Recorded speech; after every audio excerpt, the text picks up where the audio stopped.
Hello friends, feel herbal ખ્યાતિમાં આપનું સ્વાગત છે। આજે ફરી વખત હું તમારી પાસે સમર એટલે કે ઉનાળો ચાલુ છે જોરદાર, એમાંય હવે તો વરસાદ પડી ગયો એટલે બફારો બહુ જ થતો હોય છે।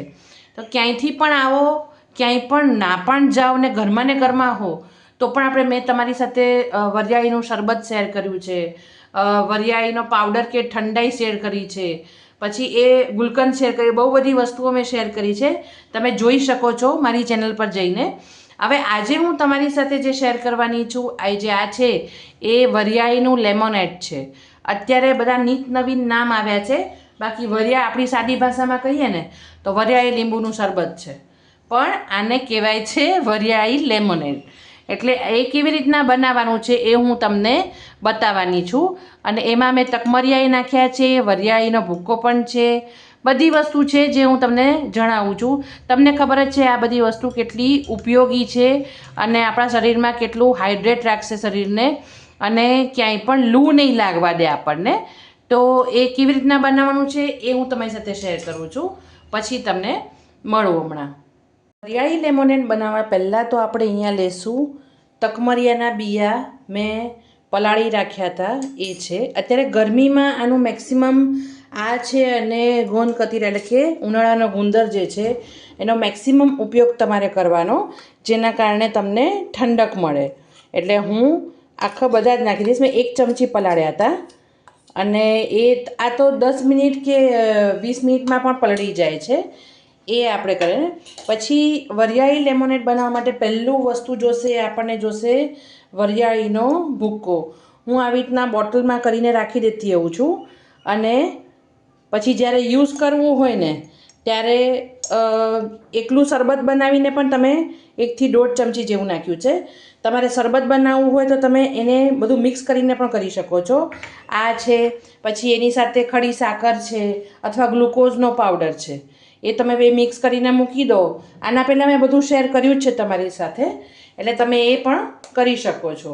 પછી અહીંયા હું ઉમેરીશ, હું આવી રીતના ખડી સાકરને ભૂક્કો કરીને રાખતી હોઉં છું ડબ્બામાં, એ હું નાખીશ લગભગ 2 થી 3 ચમચી જેટલું તમને ગળપણ જોઈએ એટલું, એટલે લગભગ 2 ચમચી હું નાખી દઉં છું। પછી એવું લાગશે ટેસ્ટ કર્યા પછી તો હું નાખીશ, અત્યારે 2 ચમચી જેવું મેં નાખ્યું છે।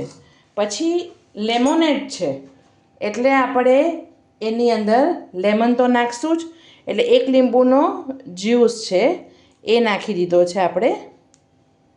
તમને ખબર જ છે કે ખડી સાકર ઠંડક આપે, વરિયાળી ઠંડક આપે છે તમને, આપણે જે તકમરિયાના બીજ નાખ્યા એ પણ ઠંડક આપે છે।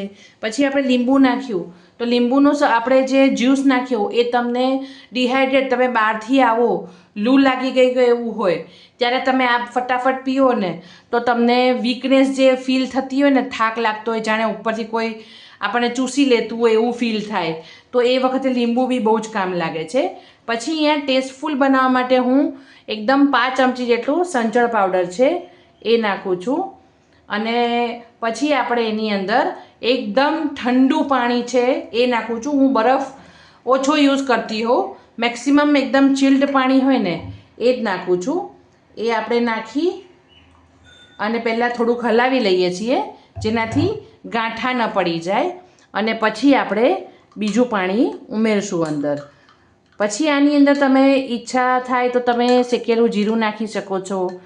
ટેસ્ટફુલ બનાવવા માટે તમે કંઈ પણ નાખી શકો છો, પણ આટલી જ વસ્તુમાં પણ ખૂબ જ ટેસ્ટી લાગશે તમને આ વરિયાળીનું લેમોનેડ જે છે ને। એ નામ કેવા જુદા જુદા છે નહીં, કહેવાય વરિયાળીનું શરબત, અને એની અંદર આપણે લીંબુ ને મીઠું નાખ્યું છે, પણ આ બધા નામ એવા બધા આજકાલ નીકળ્યા છે ને, લેમોનેડ ને આમ।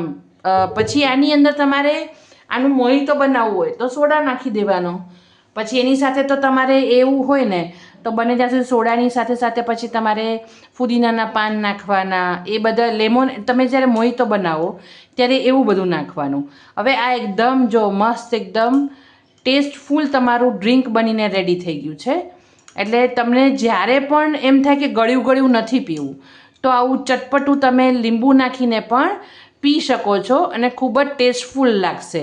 એટલે તમે આવા અલગ અલગ રીતના, હું શું કામ શેર કરું છું, બાકી આજકાલ તો બધા હોશિયાર જ છે, યુટ્યુબમાં પણ ઘણું જ બધું છે, એવું નથી કે નથી હોતું, પણ હું મારા માટે બનાવતી હોત મને એવું થાય કે તમારી સાથે હું શેર કરું, એટલે હંમેશા નાની નાની વસ્તુ પણ શેર કરું છું બનાવવું એ. તો તમને જ્યારે પણ મન થાય કે ગળ્યું શરબત નથી પીવું વરિયાળીનું, તો આવું કરીને પણ તમે ચટપટું પી શકો છો અને એકદમ એનર્જેટિક લાગશે.